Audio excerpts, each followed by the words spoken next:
Hello, just before we get into the podcast, we noticed three-quarters of you aren't subscribed. We are trying to push as much content out as we can, so we would just really appreciate any subscribes. Also, comments, leave any suggestions. We're always trying to improve and build a sort of community around League Two, so let us know about that. But I hope that you enjoy the episode. I'm also the host today. A little bit different. Jordan's having a bit of a rest. He is here, don't worry. Don't panic and switch off the podcast. You will hear from him soon. And it should only be for this week that I'm going to be hosting. But welcome to the Fourth Tier Fever. Today, like I say, we've got Luke and we've got Jordan. Jordan, how are you both? Good. Yeah. Apart from the football, I'm pretending that bit doesn't exist still. Carrying on from last week, football doesn't exist, even though I was weirdly in Bradford for some reason. I don't know why. Nice day out. How about you, Jordan? How are you? Yeah, I'm okay. As you could probably, if you're listening, as you could probably tell, my voice is a little bit worse for wear at the minute. So that's why I sort of stepped back from the reins this week. But I'm still here. Look, Town won again. Look, we're doing all right at the minute, and Town are doing all right, and that's the main thing I can take from this. So I can sacrifice sounded like I've just eaten a bag of gravel to.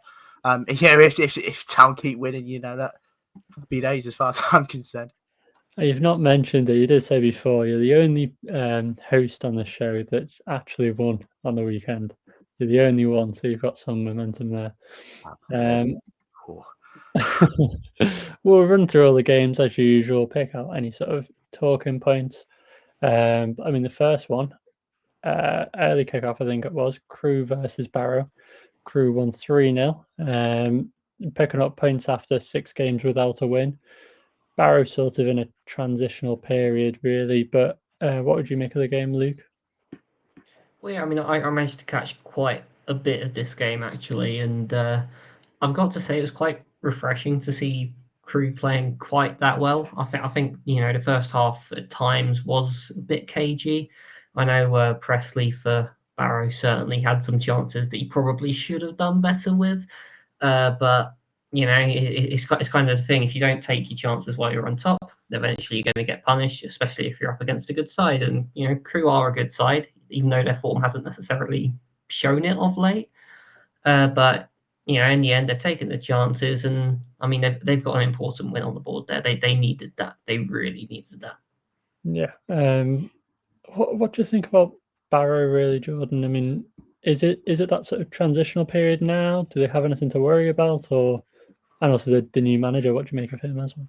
Yeah, I think I like the appointment to begin with. I think Barrow have always been, or especially past couple of years, they've been a side in which gives managers a chance that have been down in the lower leagues. That's they were the club that gave Pete Wild their really big chance in the Football League, and we know that how highly respected he is. So I was quite impressed with the appointment of Andy Wing to begin with.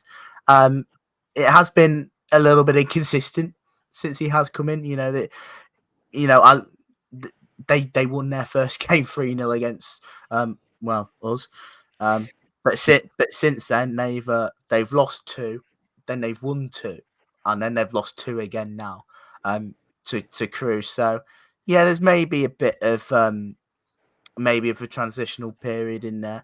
I think Barrow have been that side in which I think the sacking of Stephen Clements was the right one, because they was in free fall and they weren't really picking the results. I think, and I don't think they'll go down. I think they'll be absolutely fine. But they're certainly very inconsistent at the minute, to say the least. And look, can I just say, you all laughed at me when I said that Crewe would win in the week. So who's the one laughing now? But no, Luke sort of if we carry on to Crewe really quickly, I think Luke sort of just taken like some of the words out of my mouth, much needed really, on home soil. 3 goals as well. I think will do them the world of good. So and they're in the playoff spot. So it's a good weekend for them. I think you said it in the week. They needed a win. They needed to get out of that sort of form.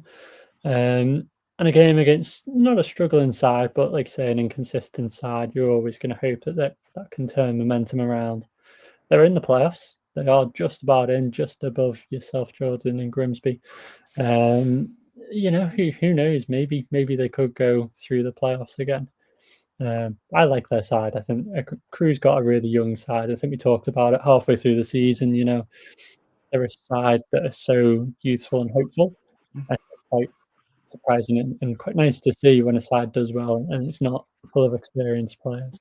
It's very much the Crewe way. I mean, we've always talked about, how they're not the richest club in the league or anything like that. They've had this philosophy going back, quite a long time. I think Lee Bell is sort of, you see that Lee Bell's putting his own spin on it. But I mean, you go back to David Artell's spell there and how much he nurtured. Crewe have a very good habit of doing that. And you see some of the players that Artell brought through in particular, and you start to see that even more with Lee Bell, with some of the more recent academy prospects that are coming through the ranks, and that they're not afraid to give them a chance, and that's how they come successful in a way. On top of some players that they brought in who might not have been really fancied at some other clubs, they just seem to always find a bit of a tune out of them. Yes, all right, results haven't gone well recently. I think there's been a couple of injuries to that, but I think you're going to get that. I think for a side, maybe as young as they are, because they'll always be a young squad Crewe. As long as they've still got this model, that they won't change, and why should they?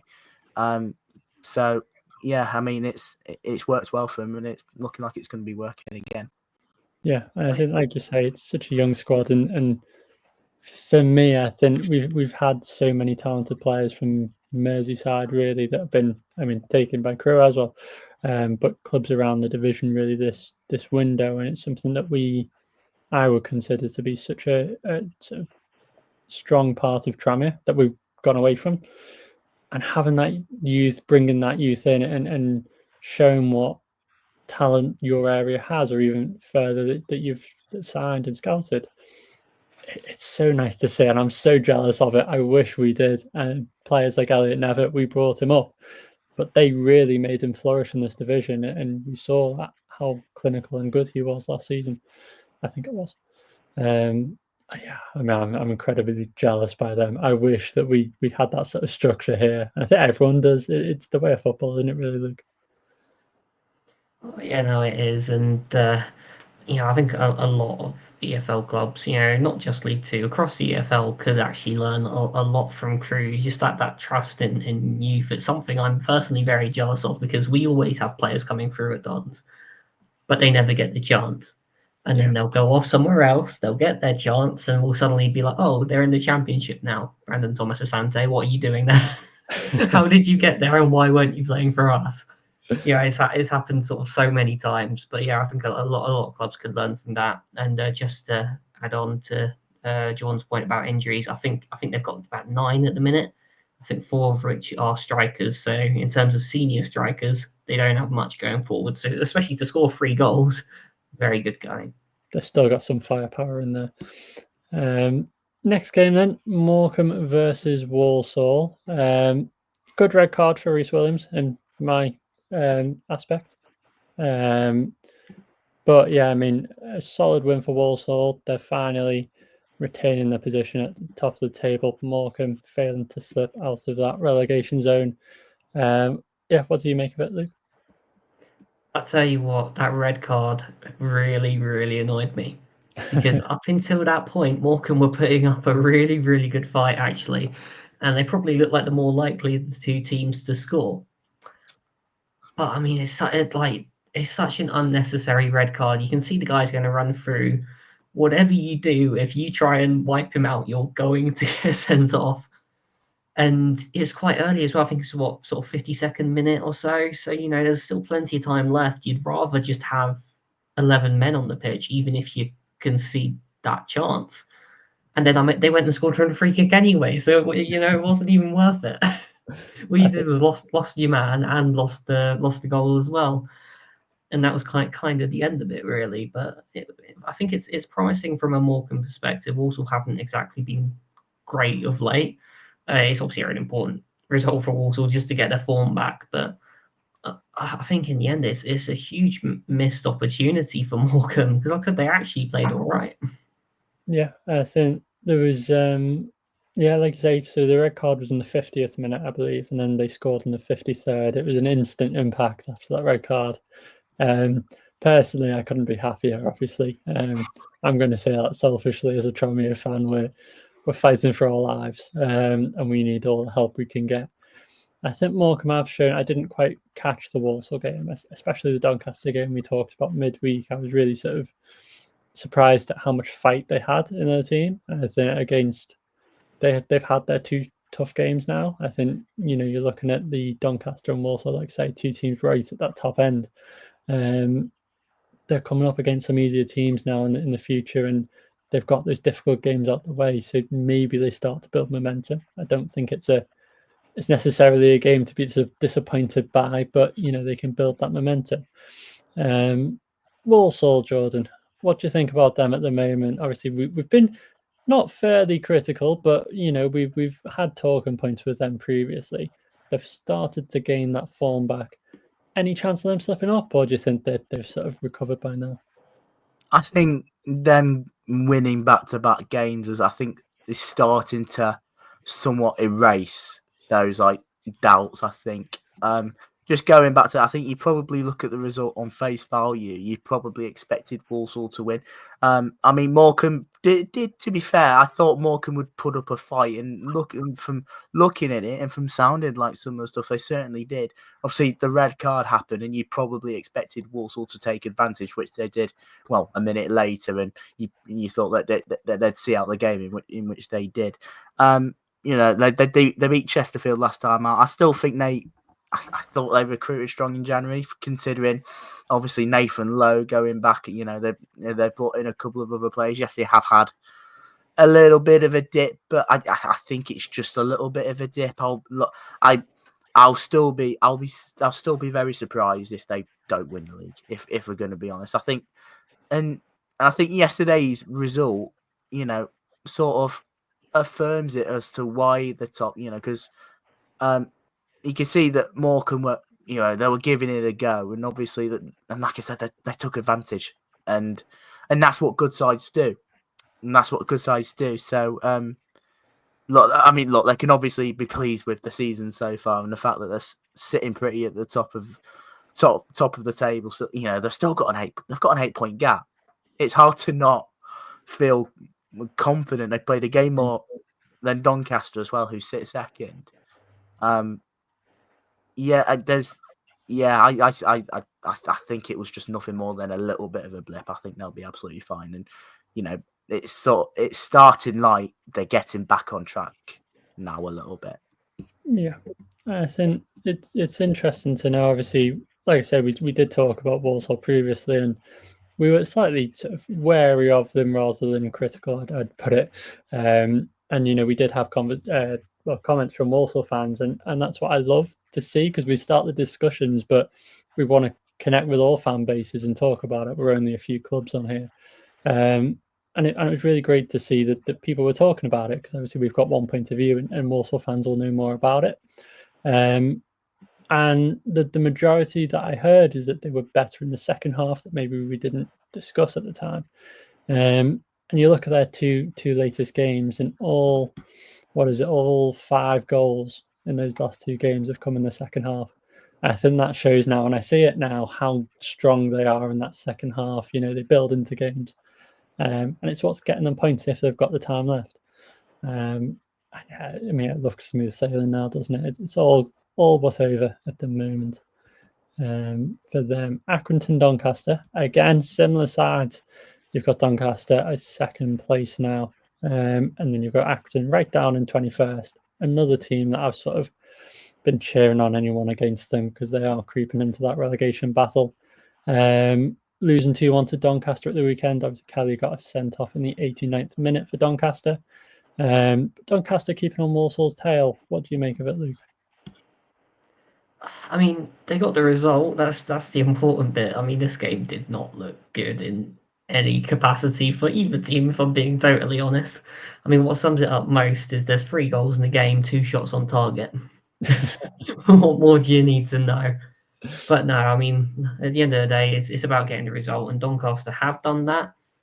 I think the only downside to it is yet another red card. That's their 7th of the season. It is a joke how many red cards they get. Yeah, like it's just unnecessary. There's such a clear disciplinary problem there. And especially when you're competing at the top, you need your players available, especially if you're, trying to chase that top spot. I mean, it's positive overall because the points are the most important thing, but even so, silly to get red. I think it's sort of what you expect from a Grant McCann's side, or what I'd hope for it. That they really are fighting, and they're hard hitting side, and it's just finding the right side of that law really in terms of how hard you can hit. And like you say, yeah, discipline has just been the issue there. But if they can get it right, they show the right sort of intensity levels. They're going to do well. They are climbing. They're not. I wouldn't say they're in touching distance of Walsall, but they're somewhat in that automatic race. 58 points with 3 teams on 57 just below them. Fairly comfortable in playoffs, so at least they've got that as a backup. As Grant McCann said, he doesn't want anyone in that side this season that doesn't want automatic. So that's exactly what they're aiming for. Like I say, 2-1 in that game. Jordan, what would you make of it? I think I said in the week that it was more of the fact I expected Doncaster to win the game, but I thought Accrington could possess like a little bit of a banana skin. I just had that sort of feeling going into it, and it's another game in which they've found a way to win, albeit with an own goal. In the end, I've noticed Harry Clifton was on the score sheet again, so yeah, good on him. But I think you mentioned about the Walsall. It's more. I think it's more about the automatic promotion spots. I think with them now, I don't think any team are going to catch Walsall at this moment in time. But I mean, it's just so tight around there, isn't it? I mean, they sit second on 58 points, but you look down the table a little bit, you go down to the likes of Port Vale in 6th, and they're on 55. Only 3 points separates there. If you want to go down even lower, Grimsby 8th, 51 points. Look, we're 7 points adrift of Doncaster. Like, I mean, that just sounds weird in itself. We'll touch more about Grimsby in a minute, but it's just an indication that a couple of results for any team. If you're not on your guard, you'll be quickly dropping out of, the top 3 battle at the moment, because it's just so tight, with Wimbledon, with Notts County, with Bradford, who are, coming good at the minute. Port Vale won again. So, yeah, they know that they've got to be, somewhat wary. Yes, they did have a couple of defeats in there, but, they've come back now with a couple of wins. I mean, with this one, and then with Morecambe in the week as well, which felt like a little bit of a big game for them, because if you go to 2 defeats in a row, you're starting to think, I don't know where, maybe something is not right. But they've sort of just rubbished that straight away. We know that they've got the quality to win games, and and the mentality is there, even if they are getting a load of red cards. That they're doing everything they can for this football club. But yeah, I expected them to win. I thought it'd be difficult for them. It certainly seemed the case. It didn't look like the greatest game in the world, but they found a way and they've got 3 points. So I don't think they could really complain. Yeah, fair enough. I think, like I say, if you're having a bit of a struggle, you'd want Morecambe and Accrington 23rd and 21st as your next 2 games, really. You call them big games. I think pressure-wise, absolutely. The difficulty-wise, maybe they're the easier side, and I say that was sort of lightly. But the 2 sides that you need to win if you're looking for playoffs, let alone automatic. You need to win those games against those sort of sides lower down the table. Let's put it that way. And the next game's against Newport. So again, it's a fairly have been to and fro and sort of ended up mid-table at the moment. I think they're comfortable mid-table. But it's another game. You've got to win that game. And sort of you look at that, if they win against Newport, you've got 3 wins on the bounce. And then you're looking upwards rather than back down. And I think it sort of, like you say, it cements that winning streak almost, if you like. And you expect him to be, to be more than that for anything, on the back of 2 wins in a row. And you saw that. Well, we'll get on to Newport, but you saw what they did yesterday. They hit the self-destruct button again, as they have done a couple of times this season. But with Doncaster, I at home there, you'd expect them to get 3 points again, to be quite honest. I think, like you say, that's the cutting point. I think Doncaster fans need to be somewhat, obviously, be happy with the 2 games, but be somewhat wary. Bring it back a little bit, dial it back, and wait for the next few games and see how they perform. Because it just needs to be on that consistent basis, and against, even if they do end up in the playoffs against the stronger opposition that could face them in the playoffs, how would you deal with that? But a good season from Doncaster nonetheless. I can't criticise them at all with how they've done, and I think Grant McCann's done a great job. Next one, I'm sorry, Luke, it's Bradford versus MK. It's a source of it trouble. God, you're rubbish, aren't you? I'm not going to say a thing. I'm just going to let you go for it, Luke. Wow. That's pretty much all I can say. Oh my God, we were bad. Yeah, I mean, the fundamentals of this game were all wrong. Don't get me wrong, I think Bradford were a decent side. And to be honest, they probably should have scored more from the chances they had. In the end, it turns out the 2 goals they did get were defensive mistakes from us, which kind of summarises how we've been playing, really. But, I've never seen a Dons team quite like this, where they just don't do any fundamentals. Like, you shouldn't have to coach your 3 centre-backs to stand in a straight line so players are offside. You shouldn't have to coach, pass and move. These are like Sunday league level sort of tactics, like the absolute basics of football that we're just not doing right now. And it's sort of becoming more and more obvious to me. I've got to be careful how I phrase this, because I actually think we probably have more individual quality in our squad than probably any other side in the division, but we're relying on that individual quality. As a team, we are absolutely terrible. It's all solo plays, and that's kind of all there is to us. If someone doesn't come in with a big moment, that's kind of it. And I think that's a very big thing to try and fix, essentially. And I think with some of the leaders we've got missing as well, certainly doesn't help. Nathan Thompson's injured, Lawrence Maguire injured, Dean Lewington, don't know. He's just disappeared off the face of the earth. I have a feeling he's doing his coaching badges, but there's all sorts of rumours going on to do with him. And even Alex Gilby, the one that is playing, had a newborn a couple of months back, and he's not really been playing the same since. So it's a combination of things, but whatever you sort of put it down to, there are some basics that just really aren't right. And it's going to turn into a big job in the summer, not necessarily in terms of changing personnel, but in terms of just getting these lot to actually play together rather than as 11 individuals. Yeah, I think it's one of them. I see sort of similarities on a higher level, but with ourselves, I think I will go one step further than you and say that as a squad, you look at that squad, Danilo Wolsey, Gilby, Naman, Kelly, in my opinion, and Crowley especially, you've got some real quality players as a squad. And I think I look at that squad and it should, especially obviously there's players that didn't feature at the weekend, but you should be pushing for playoffs at least. I've said it the past few podcasts. I think it's a really, really good MK squad.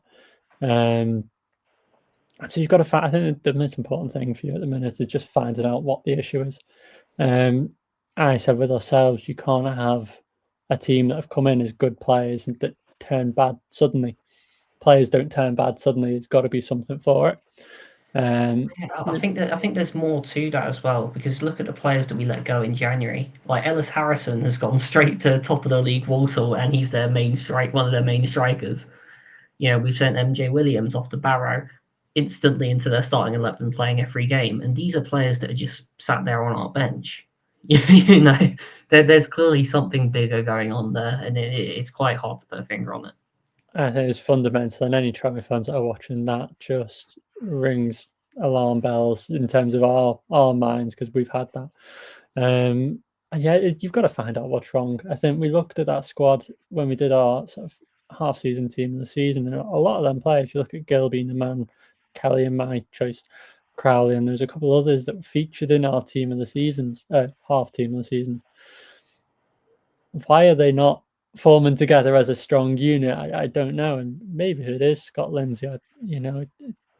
It's troubling to say, really, when half of the squad is his players that did so well last season.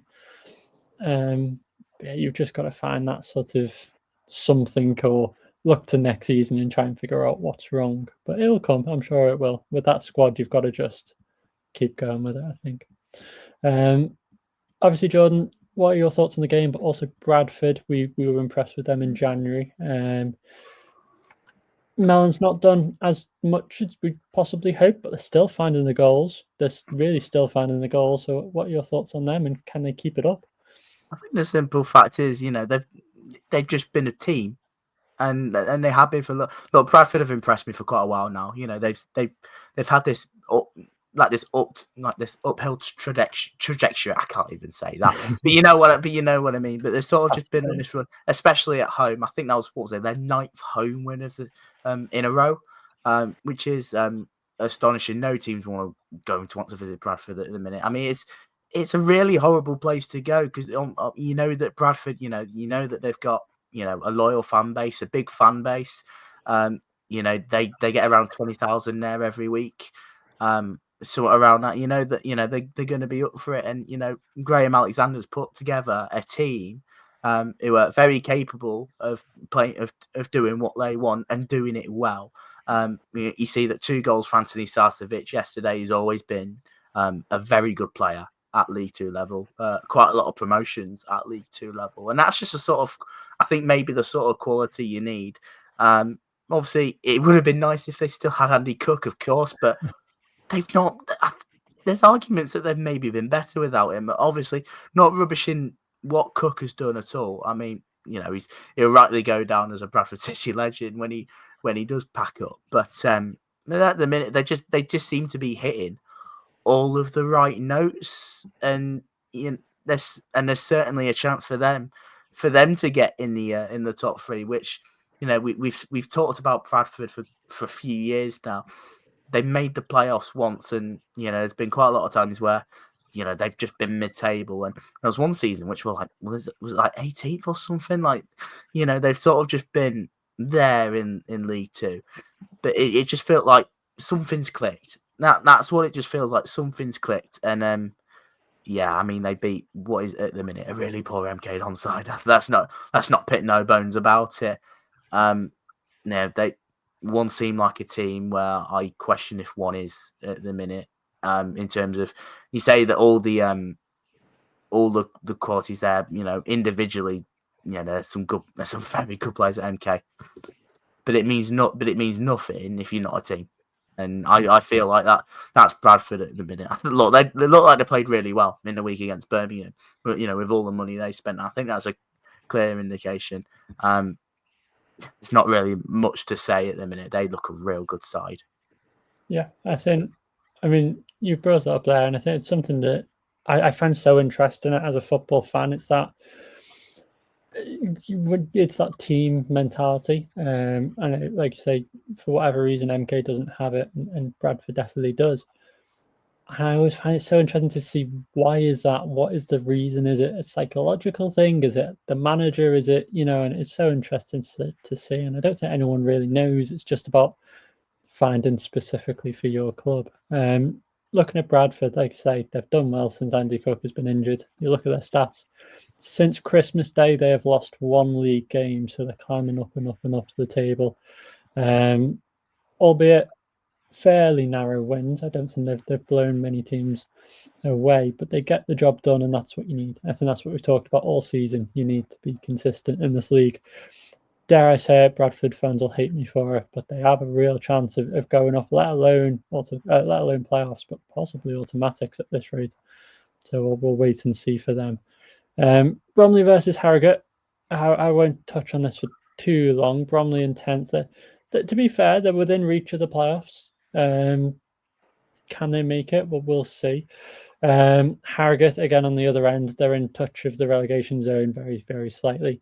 But they need to be careful. I would say, a fairly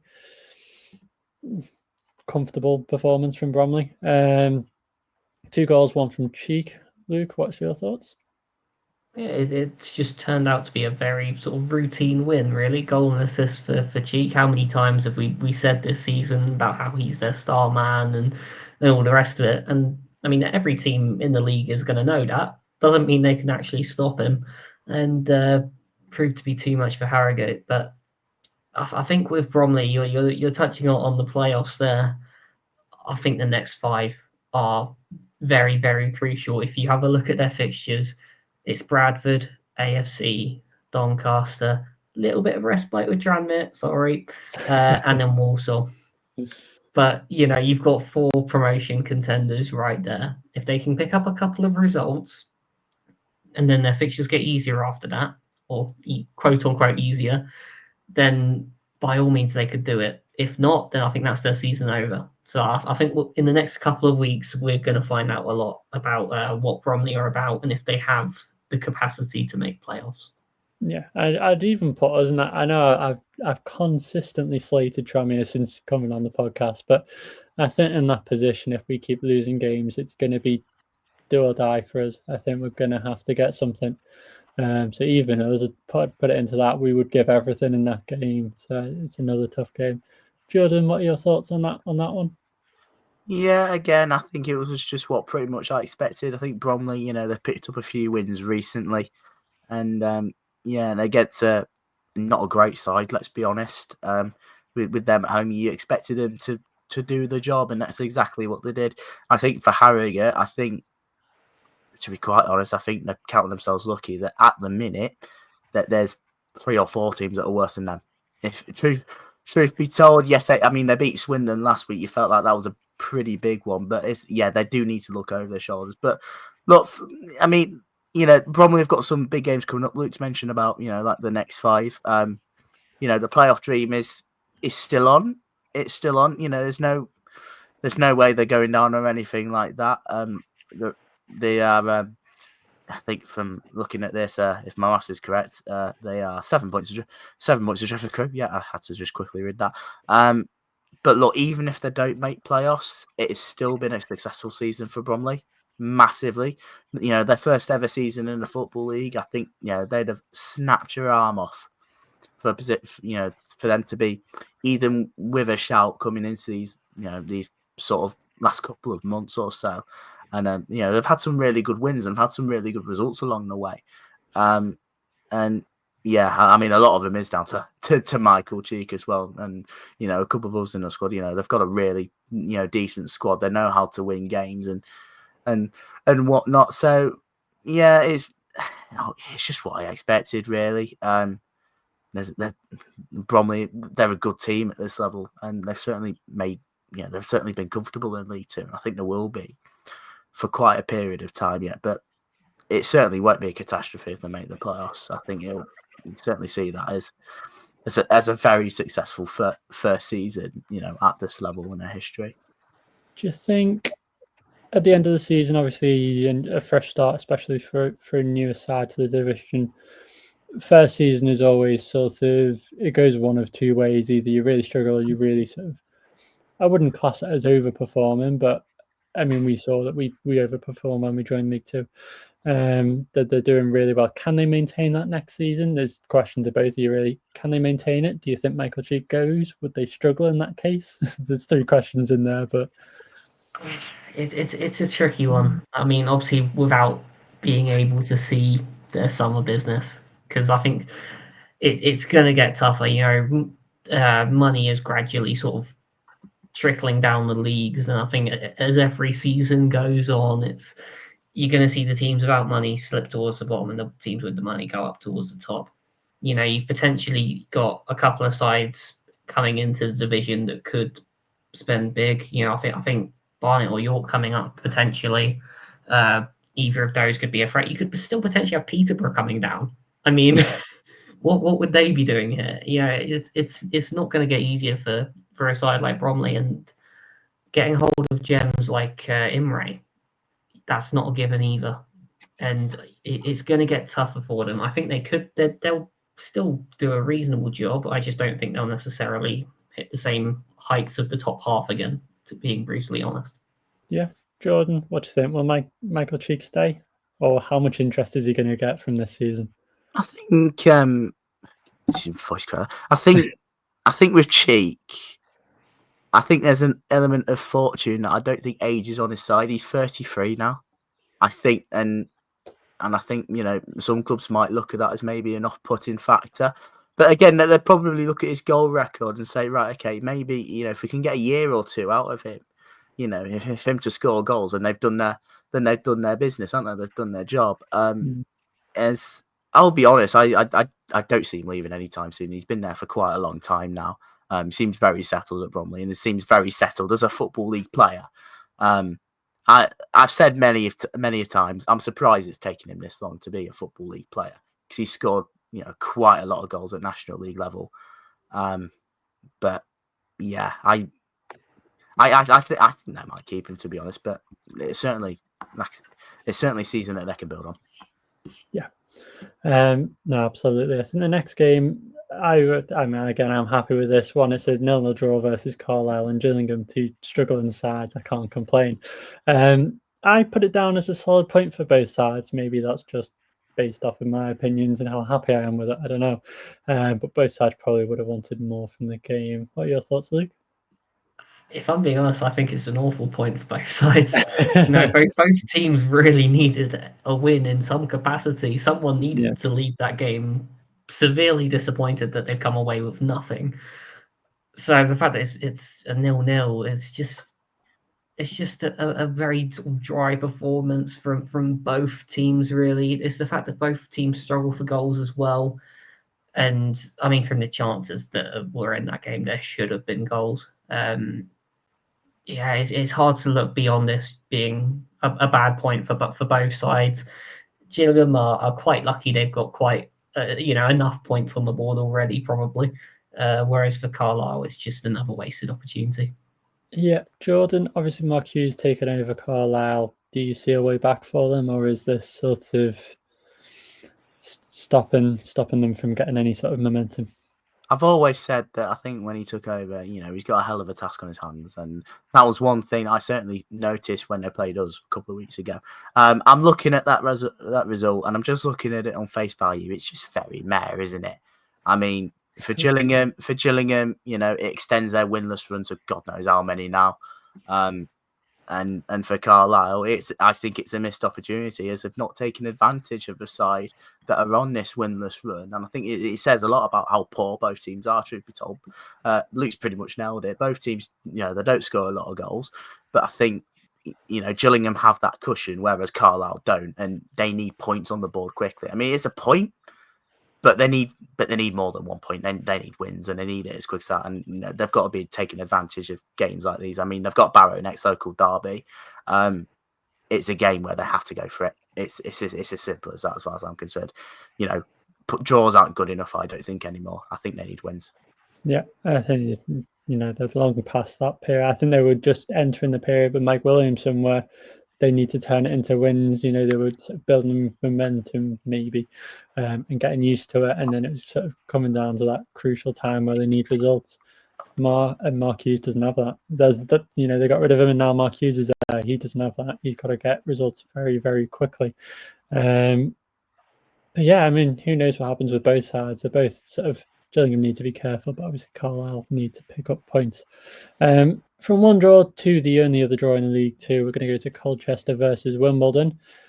Wimbledon can't lose. They just can't lose at all at the moment. Colchester, neither. They seem to draw every game at the moment. What are your thoughts, Luke? I mean, we called this in the midweek episode. This was always going to be a draw. There was no other possible outcome.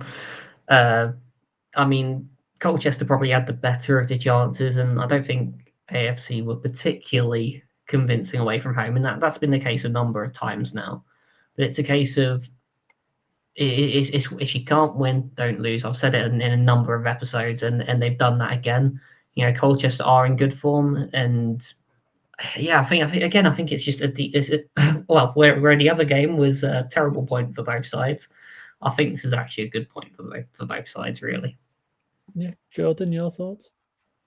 Yeah, I'd probably agree. I think AFC Wimbledon sort of knew the game they were coming into. We know that Colchester are a good team. They set up well. They've got some good players there. I think maybe Wimbledon will be disappointed to concede so late. I think that might hurt a little bit. But it's just the resilience of Colchester just to find a way through, just to get a result, and it's a big one at that against a side that are going right up there at the top of the table. It's not bad for either. It's not bad for either. I mean, Wimbledon. As I said, they'll be disappointed that they've not picked up all three in the end, conceding so late. But at the same time, they're still very much in the mix. So I don't think it doesn't seem the worst in the world. As for Colchester, they've taken points off another decent team if we're looking at the table, which is something Colchester are at the minute. They're a good team, and Danny Cowley has rejuvenated the team compared to what they were a year ago.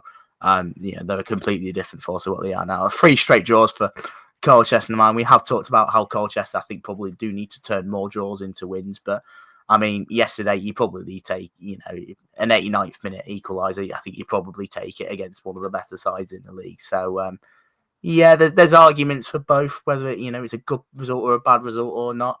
But yeah, I'm sort of split. I could see reasons for both, really, if I'm going to be honest. The next game, I'm sorry, Jordan, I'm going to come straight back to you. Grimsby beat Fleetwood 2-1. What on earth happened? Right, okay, I'm going to keep it short and sweet because, to be quite honest, it wasn't the best game of football in the world. But the main thing from a Grimsby perspective, it's another 3 points. It's another win, which 4 straight wins, 5 unbeaten now, 4 wins out of 4 in February, and momentum's really on our side at the minute since we changed formation when we went and beat Bromley. I thought it was a scrappy game, awful pitch, but I felt we had the better of it, especially in the first half. We could talk about that George McEachran goal for quite a while. I mean, what a hit that is! It was an absolutely stunning goal to hit, for the right in the top corner. I don't think Doug Tharn gets the credit he deserves for the hold-up play there, though. Just to find him. The goal is, Fleetwood's goal was disappointing on our end. I think a lot of fingers were being pointed at Jordan Wright for the goal, and I sort of agree. I think it was a bit of a mess from the centre backs as well. I think it was Cameron Jarrett there, and it's happened a couple of times where Wright's been lobbed, but we'll touch on Ryan Graydon in a minute and Fleetwood, because I mean it just looks eventful day. But a couple of minutes later, a lovely set piece routine. You can hear the groans before we played it short. I was like, oh god, here we're playing it short again. But you're leaving Denver Hume in that sort of position is a big no, and we got punished from that as a lovely header from Rose to find them back of the net. And I think on the balance of play, I think we probably just about edged it. And it's another 3 points for us. Artel's manager of the month. It's as simple as that. 4 straight wins in February. You can't really complain. But Fleetwood, I've got to say, they were a right dirty bunch.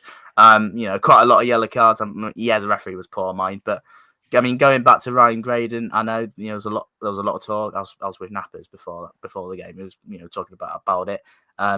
He obviously scored, and he went and cupped his ear and shushed the 120 odd Fleetwood fans. And as you check social media, not had the best of responses. And I can totally understand it. I'd hate for one of our players to do that.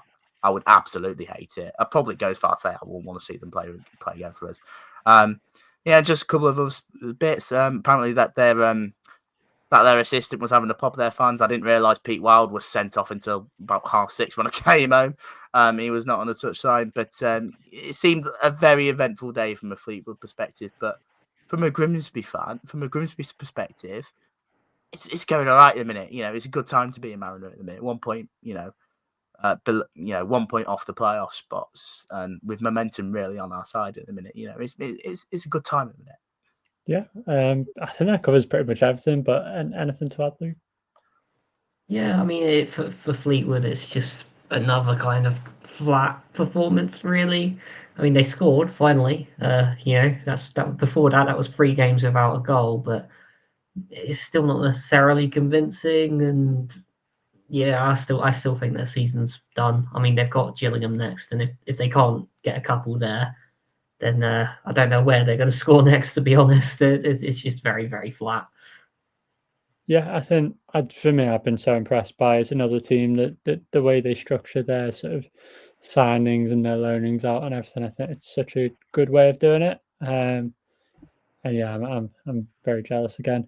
I'm Can I just say, hopeful. can I just say something on Justin Abiku really quickly? Yeah, He go for it. obviously missed the game yesterday. He was involved in a car crash after the victory at Doncaster last week.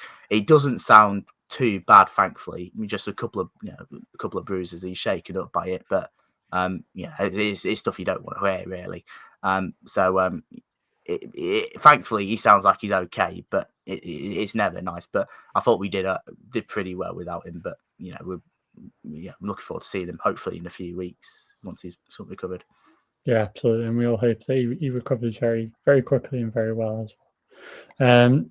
The next game, Newport versus Cheltenham. There's a few that I'm just going to rattle through quickly now because I think Newport Cheltenham. It's for me at least. It's a mid-table clash, albeit Cheltenham have absolutely thumped Newport 3-0 for Cheltenham, sending off for Baker Richardson. Luke, what are your thoughts on that one? I saw this one coming from a mile away. I kind of said Newport's results, although they'd got the wins and all the rest of it, they hadn't actually looked all that good. And I think Cheltenham punished them with a very, very strong performance. I mean, Ethan Archer again, brilliant. Scored another good goal.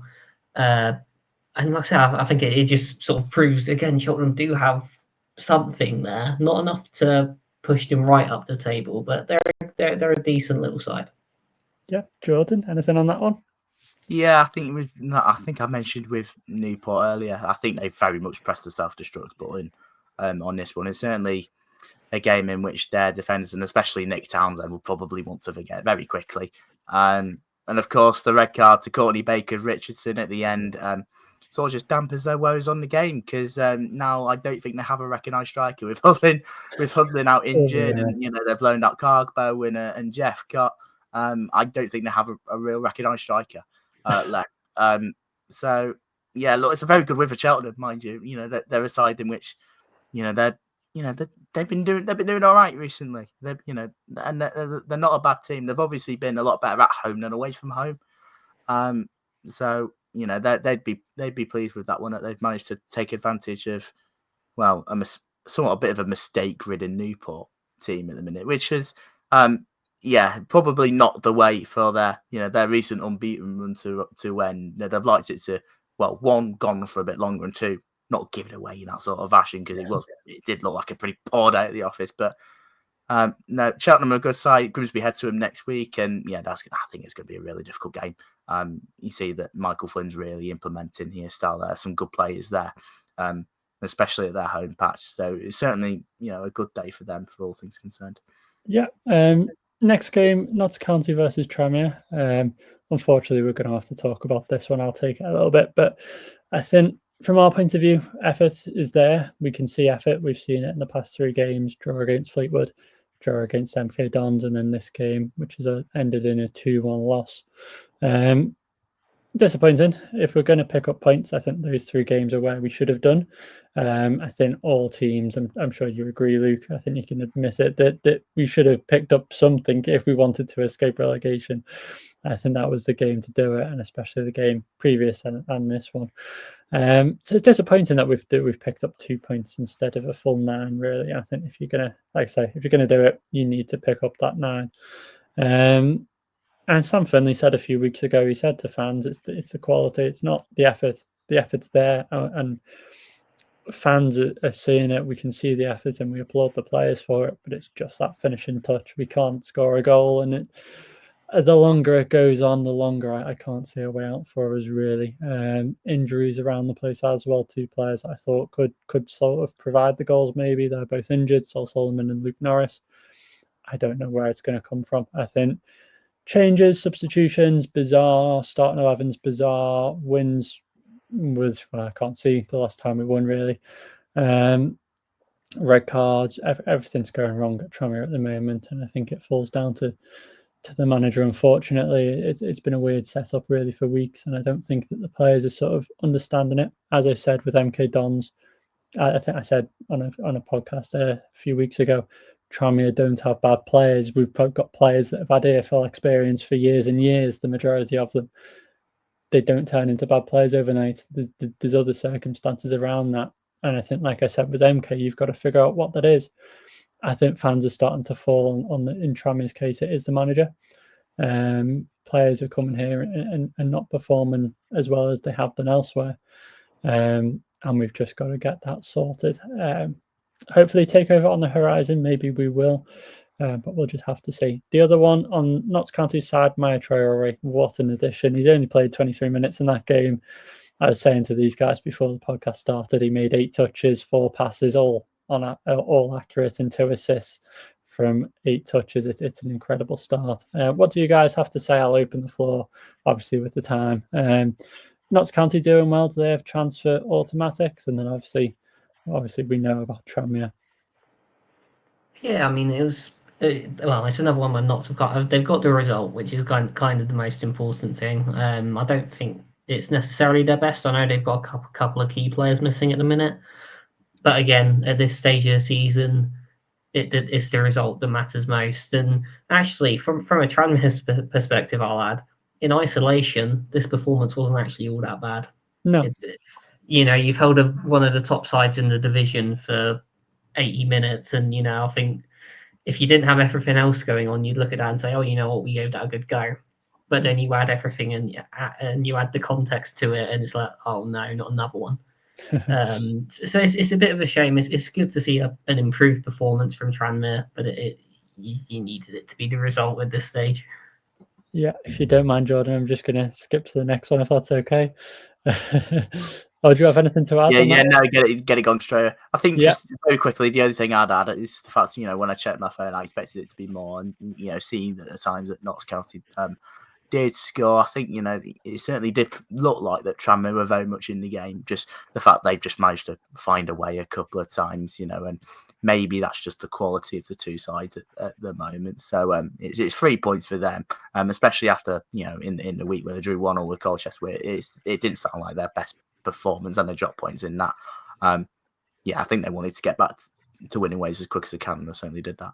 Yeah, I think Tranmere, like you've both said, I dare say, I think we've dominated the past 3 games, but if you can't get the goals, you're not going to get the points, and that's been our case all season.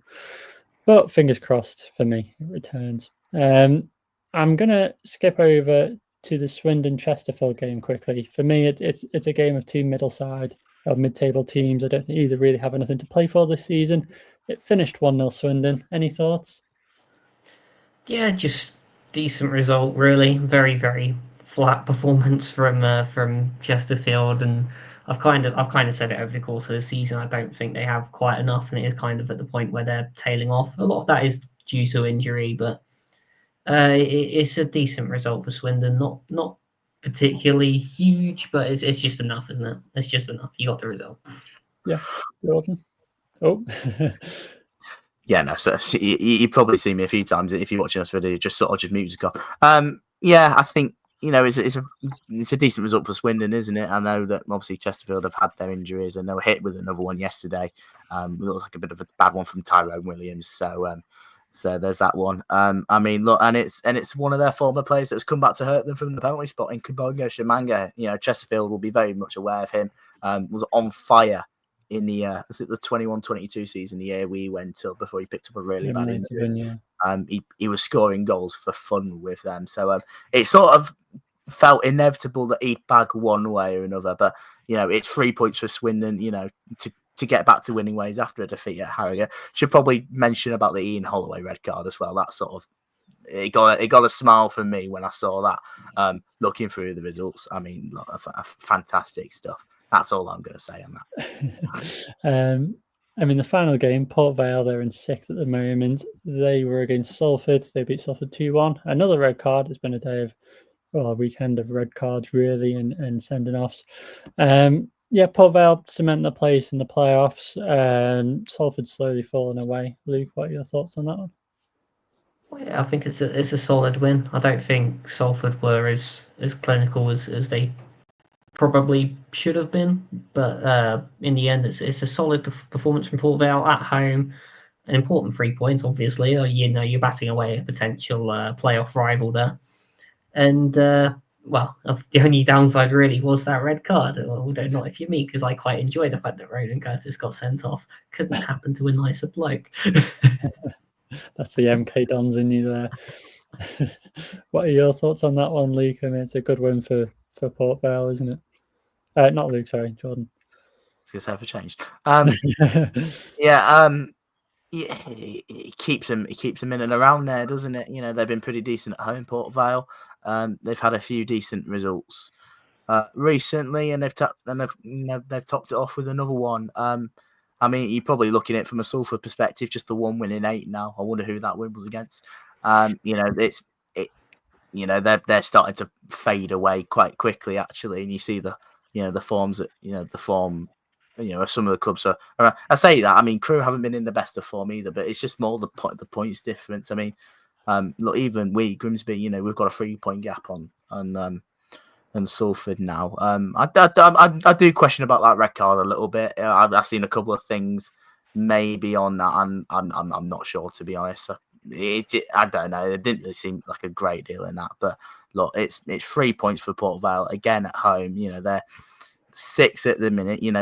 The 3 point, or the 2 points off Wimbledon and further, 3 points off Doncaster in second. Those auto places are so up for grabs. For sort of any team, even as low as Grimsby, I'd probably say that sort of just trying to put us in the mix. But the reality is, we're only 7 points adrift. It's not a lot at all. It's all about capitalising, and with those teams capitalising on other teams dropping points at the moment, and that's just how tight this league is. I mean, Walsall have got one shoe on promotion, one shoe and on promotion, and and the rest of it, second to 7th at the minute, the last 2 auto spots and the playoff spots, they're all up for grabs. And one mistake could be costly. It's starting to get to that point now, heading into the last few months where, as many results as possible are absolutely huge, and they can go a long way, and you can't really afford any slip-ups. And Port Vale it's another win for them, and it keeps them in there in a week as well, in which the top 7, well, other than Wimbledon, the other side in the top 7 won. So it sort of says everything you need to know, really. And Grimsby won in 8th as well, who are on the tails of that playoff spot as well. The fact I'm saying that sounds still ridiculous, but no, it's a win for them. Probably one in which I probably again would have thought, but maybe 1 or 2 maybe concerns for Salford, because I do think especially with this recent run, they are slipping away. Yeah, I think that we've talked about it all season. It's a league of consistency, and I think there's been no sort of Walsall have been the main outlier, really. And I think you've got to get that consistency if you want to do well. And ultimately, coming down to the last 15 or so games, it matters more than ever. So it's about finding that consistency, and whatever team does that will do well. And those that won't will slowly fall away, like we've talked about. But yeah, that'll be the end of the podcast then. I think we're trying to get as much of a community as we can, all League Two fans, or any fans really in general. So please think about that subscribe button.